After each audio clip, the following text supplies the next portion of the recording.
ಮ್ಯಾಲೆ ಬಸಪ್ಪ ಹೊರಗೆ ಇಸಪ್ಪ. ಅವನೊಬ್ಬ ವಿಷ ಕಾಲಿಗೆ ಸರ್ಪ ಇದ್ದಂತೆ, ವಿಷ ಸರ್ಪ ಇದ್ದಂತೆ. ರಾಜಕೀಯ ಮುದ್ರೆ ಹಚ್ಚೆ ರೈತರ ಮೇಲೆ ರಂಗಿನ ಮಾತ್ರ ರಂಗೇ ಗೌಡ. ಲೇ ಗೌಡ, ಕೆಟ್ಟ ಕೆಲಸ ಮಾಡೋದಿನ ಒಟ್ಟೊಡಗಿಸಿ ನತ್ತಗಳ ಮಾತುಕತೆ ದೇಹವನ್ನು ಸೊಟ್ಟು ಹಾಕಲೇ ಬಿಡಾರೆ. ಅಷ್ಟರ ಪೂಜೆ ಕಲಿಬರನ್ನ ಒಟ್ಟ ಹಾಕುವುದರಿಂದ ಯಾವ ರೈತರಿಗೆ ಸಮಾಧಾನ ಸಮಾಧಾನ ಇಲ್ಲ. ಜಾತಿಯಿಂದ ನಡೆಸಿದಂತೆ ಆದ್ರೂ ಅವ್ರ ತಪ್ಪು ಇನ್ನೂ ಕರಗಿಲ್ಲ. ಅಸೂಯೆ ಪುಡಿಯುತ್ತಿರುವ ಮೂರು ಮಂದಿ ಎಲ್ಲರೂ ತಮ್ಮ ತಾಕತ್ತು ಆ ನೀಚಗಳಿಗೆ ಗೊತ್ತು. ಕಮಲಕ್ಕೆ ಸಿದ್ಧವಾಗಿದ್ದರೆ ಆ ರಂಗೇಗೌಡ ಚಟ್ಟ ಕಟ್ಟಿ ಬಿಡುತ್ತಾರೆ. ಬೇಡಪ್ಪ, ಸಿಟ್ಟು, ಸೇಡು, ದ್ವೇಷ ಇದ್ಯಾವುದು ನಮಗೆ ಬೇಡಪ್ಪ. ಏನಾದ್ರೂ ನಿಮಗೇನಾದ್ರೂ ಮಾಡಿದ್ರೆ ನಿಮ್ಮನ್ನ ಕಳೆದುಕೊಂಡು ಬದುಕುವ ಶಕ್ತಿ ಇಲ್ಲಪ್ಪ ಏನಿಲ್ಲ ಅತ್ತಿಗೆಗೆ. ಅದಕ್ಕೆ ಉತ್ತರವಾಗಿ ಪ್ರತಿನಿಧಿಸುವ ನನ್ನ ಕೈ ಮುತ್ತುವ ತಗೊಂಡು ನನ್ನ ಕೈಯಲ್ಲಿ ಕೊಲ್ಲಿ ನೋಟು ಕೇಳಿದಲ್ಲ. ಆ ಸಕ್ಕಿಲವರು ಪಕ್ಕಿಲವರು ಹೊತ್ತು ಕೊಟ್ಟ ರೈತರಿಗೆ ಪ್ರೋತ್ಸಾಹ ಸರ್ಕಾರಕ್ಕೆ ಧಿಕ್ಕಾರ ಮಾಡೋಣ. ಸೋದರ ಶ್ರೀರಾಮ, ನಿಮ್ಮ ಅಜ್ಜಿ ಮಾತಿನಲ್ಲಿ ಅರ್ಥವಿದೆ. ಶಕ್ತಿ ಇದೆ ಅನ್ನೋದಕ್ಕೆ ನಾವು ಮೆಚ್ಚುಗೆ ಮಾಡುವ ಚಾಣಕ್ಯನಲ್ಲ. ಹೇಳಿ ಅಂತ ಹೆದರಿ ಇಂಥ ಎಚ್ಚರಿದ್ರೆ ನಾವು ರೈತರ ಮನಸ್ಸನ್ನು ಹುಟ್ಟಿದು ಎಲ್ತಾಗದನ್ನ ನಮ್ಮ ಸಂಸಾರ ಕಡಿದ ಕೊಡಗಿನ ಇದೇ ಕೋಲಿಯಿಂದ ಕತ್ತರಿಸಿ ಹಾಕುವೆ. ನೋಡು ಶ್ರೀರಾಮ, ಎಷ್ಟೇ ಕಷ್ಟ ಬರಲಿ, ಎಂತ ಶಕ್ತಿ ಅದ್ರ ಆಗಿ ಬರಲಿ, ನಾವು ಮೂರು ಮಂದಿ ಅಣ್ಣ ತಮ್ಮಂದಿರು ಎಲ್ಲರೂ ಬೇರೆ ಬರಪ್ಪ, ಬೇರೆ ಬರೋದು. ನಮ್ಮ ಮೂರು ಮಂದಿ ಬೇರೆ ಸೃಷ್ಟಿ ಅದೇ ಇನ್ನು ಯಾರೋ ಸೃಷ್ಟಿ ಮಾಡಿದ. ನಮ್ಮ ದೇಹವನ್ನು ನೋಡಿದ್ರೆ ಒಂದೇ ಮನಸ್ಸು, ಒಂದೇ ಪ್ರಾಣ. ನಾವು ಎಷ್ಟು ಶಕ್ತಿಗಳು ಬಂದರೂ ಕೂಡ ನಮ್ಮ ಸಂಸಾರದಲ್ಲಿ ಯಾರನ್ನು ಬೇರೆ ಬೇರೆ ಮಾಡಿದರು ದೇವ ಮಾರುತೇಶ್ವರ.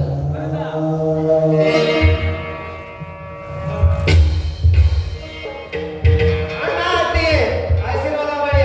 ಸಮಯ ಕೈ ಮೀರಿ ಹೋಯ್ತು. ನಿಮ್ಗೆ ಸುದ್ದಿ ತಿಳಿಸದೆ ಮದುವೆ ಆಗಿದೆ. ನನ್ನಿಂದ ಏನಾದರೂ ತಪ್ಪಾದ್ರೆ ಕ್ಷಮಿಸಿಬಿಡೋಣ, ಕ್ಷಮಿಸಿಬಿಡ. ಏನೋ ಸೋದರ, ಒಂದು ಮಾತು ಕೇಳಿದ್ರೆ ಇಲ್ಲೇ ಅಂತಿದ್ದ. ಸಾಧ್ಯವಾಗ ನೀನು ನಮ್ಮ ಮನೆತನ ಮಾನವನಲ್ಲಿ ಹಾಳು ಮಾಡ್ಬಿಟ್ಟವು. ಹೋಗಲಿ ಯಾರು ಇವಳು ರಂಗೇಗೌಡನ ತಂಗಿ ರೇವತಿನ. ಇವಳೇ ನಮ್ಮ ಮನೆಯ ಮಹಾಲಕ್ಷ್ಮಿ, ಮಾ ಲೈಫ್ ಮಾ ವೈಫ. ವಾ ಮನೆಯ ಮಹಾಲಕ್ಷ್ಮಿ ಕರ್ಕೊಂಡು ಬರೋದ್ರೆ ಮನೆಯ ಮಹಾಭಾರತ ಕರ್ಕೊಂಡು ಬಂದ್ರು ಹುತ್ತ. ಏ ಮನೆಗೆ ಇದ್ದಾಳು ಮನೆಯಲ್ಲಿ ಏನು ಪ್ಲಾನ್ ಮಾಡುತ್ತಾ?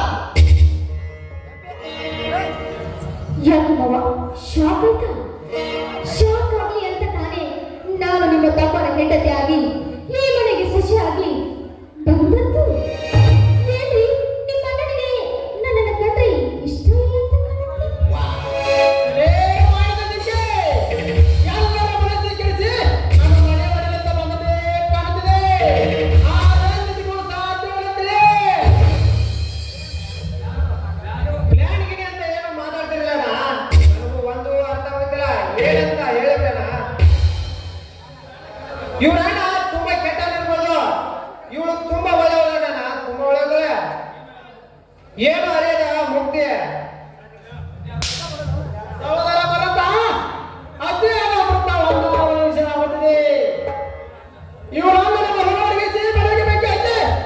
ನಮ್ಮ ದೇವ ಎತ್ತುವ ಸಹಾಯ ಮಾಡಿದ ಆ ಮನೆಗೆ ನಮ್ಮ ಒಂದು ಹೆಣ್ಣು ಬೇಕಾಯ್ತು ನನಗೆ.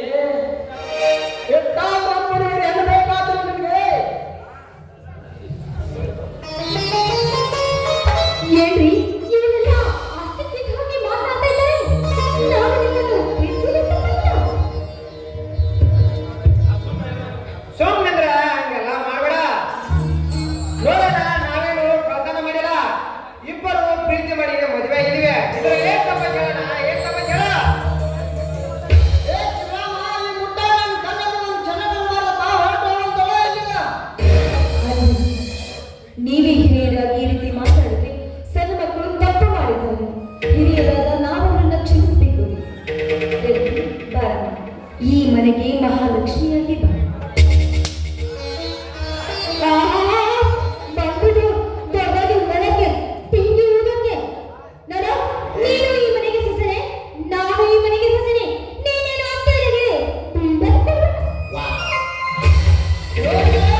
ಹೆಣ್ಣು ನಿಮಗೆ ಚೆನ್ನಾಗಿ ಗೊತ್ತಲ್ಲ.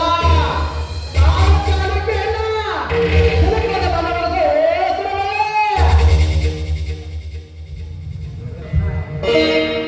ಏನು ಶ್ರೀರಾಮ್, ನನಗೆ ಕೈ ಮಾಡಿ ಮಾತಾಡ್ತೀಯ? ನಾನೇನು ನೀನು ಕಟ್ಟಿಕೊಂಡವಳಲ್ಲ, ಈ ಮನೆ ಕೆಲಸದವಳಲ್ಲ. ನಾನು ಭರತನ ಹೆಂಡತಿ. ಮರೆಯದೆ.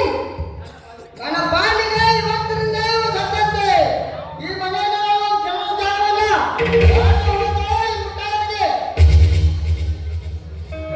ಏನ್ರಿ ಇವರೆಲ್ಲ ಆಸ್ಪತ್ರೆ ಹಾಗೆ ಮಾತಾಡ್ತಾ ಇದ್ದಾರೆ? ಹೇಗಿದ್ರು ಈ ಮನೆ ನಿಮ್ಮ ಹೆಸರಲ್ಲಿ ಇದೆ ತಾನೆ? ಇವ್ರನ್ನ ಮನೆ ಬಿಟ್ಟು ಹೊರಗೆ ಹಾಕಿ ಈ ಮನೆಗೆ ನೀವೇ ರಾಜ, ನಾನೇ ರಾಣಿ. ಹೌದಣ್ಣ, ನನ್ನ ಹೆಂಡತಿ ಹೇಳಿದ್ರು ಕರೆ ಐತಿ. ಈ ಹೊಲ ಮನೆ ಆಸ್ತಿ ಅಲ್ಲ, ನನ್ನ ಹೆಸರು ಐತಿ. ಬೇಕಾದ್ರೆ ನೀವೇ ಮನೆ ಬಿಟ್ಟು ಹೋಗಬಾರ್ದು.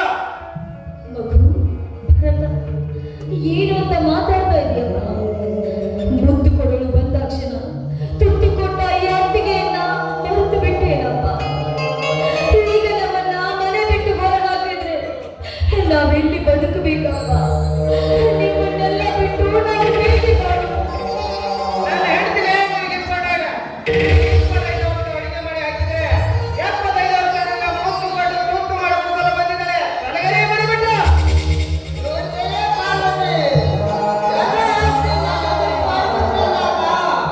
ಸಣ್ಣ ಮಗ ಅಂತ ಹೆಂಗಸರಿ ಮಾಡಿಬಿಟ್ಟೆ. ಈಗ ನೋಡು ಮಾಯಿದ ಹೆಣ್ಣಿನ ತಂದು ಹತ್ತಿ ನಾಯ ಇದ್ದಾವೆ. ಲೇ ಭರತ, ನೀವು ಅಪ್ಪ ಅಪ್ಪ ಹೊಟ್ಟಿದ್ದೀರಾ? ನಾವು ಕೂಡ ಅದೇ ಅಪ್ಪಗೆ ಒಂದೇ ರಕ್ತ ಹಚ್ಚಿಕೊಂಡಿದ್ವಿ. ಆಸ್ತಿ ಏನು ಬರಲ್ಲ ನಾವು ಮುಂದೆ. ನೋಡು ಶ್ರೀರಾಮ, ಈ ಮನೆಯಲ್ಲಿರೋ ಅಷ್ಟೇ ಇರು. ಇಲ್ಲವಾದ್ರೆ ಅವ್ರ ಜೊತೆ ನೀನು ಗಂಟು ಮುಟ್ಟ ಕಟ್ಟಿ ಹೊರಟೋಗಿಬಿಡ. ನೀನು ಕೂಡ ನಮ್ಮನ್ನು ಅಗಲಿ ಒಳ್ಳೆಯ ಶ್ರೀರಾಮ. ಶ್ರೀರಾಮ ಇವತ್ತಿಗೆ ಈ ಮನೆಯೆಲ್ಲ ಮುಗಿಯಿತು. ಲೇ ಭರತ, ಮರ್ಯಾದೆ ಹೇಳಿದ್ರೆ ನಮ್ಮ ಆಸ್ತಿಯನ್ನು ಕೊಟ್ಟು ಬಿಡು. ಬೇಕಾದ್ರೆ ನಿನ್ನ ಮಗನ ಮೇಲೆ ಹೋಗಲ್ಲ, ಎಲ್ಲ ಮಾತ್ರ ಸಮ ಮಾಡಲ್ಲ. ಕೈಯೋ ಬರಬರಸ್ಕರು. ನನ್ನ ಹೆಂಡತಿ ಮುಂದೆ ನನ್ನ ಎದೆ ಮೇಲೆ ಲಂಗಿ ಇಡ್ತೀಯ. ನಿನ್ನ ಹುಟ್ಟಿ ಲಂಗಿಸ್ಬಿಡ್ತೀನಿ ಮಗನೇ. Cool baby, cool. ನೋಡಿ, ಈ ಮನೆಯೊಳಗೆ ನಾನೇ ಕಾರಣ ಅಂತ. ಇದೇನು ವಿಚಾರ ಐತೆ ಬೇಬಿ? ಈ ಮನೆಯಲ್ಲಿ ಇರೋ ಆಸೆ ಅವ್ರಿಗಿಲ್ಲ ಅನ್ಸುತ್ತೆ. ರೇವತಿ, ನಿನಗೆ ಕೈ ಮುಗಿದು ಬೇಡಿಕೊಳ್ತೀನಮ್ಮ. ತುಂಬಿದ ಈ ಕುಟುಂಬವನ್ನ ಹೊಡಿಬೇಡಮ್ಮ. ಬೇಕಾದ್ರೆ ನಿನ್ನ ಕಾಲು ಹಿಡಿದು ಬೇಡಿಕೊ.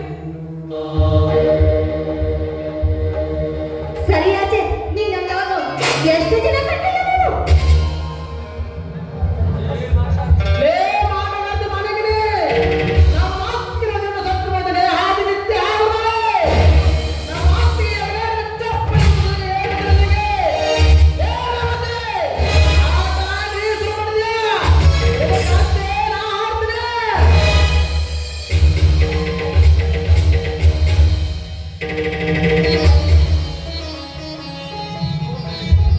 ಹೋಗೋ, ಗಂಡಿಗೆ ನೀವು ಹೋಗೋ. ನಿಮ್ಮಂತವ್ರನ್ನ ಎಷ್ಟು ಜನ ನೋಡಿಲ್ಲ ನಾನು? ಪಾರ್ವತಿ, ನೀನೇಕೆ ಈ ಕಟ್ಟಿಗೆ ಕಾಲಿಗೆ ಬೀಳುತ್ತಿರುವೆ? ಇವತ್ತಿಗೆ ಈ ಮನೆಯೆಲ್ಲ ಮುಗಿಯಿತು.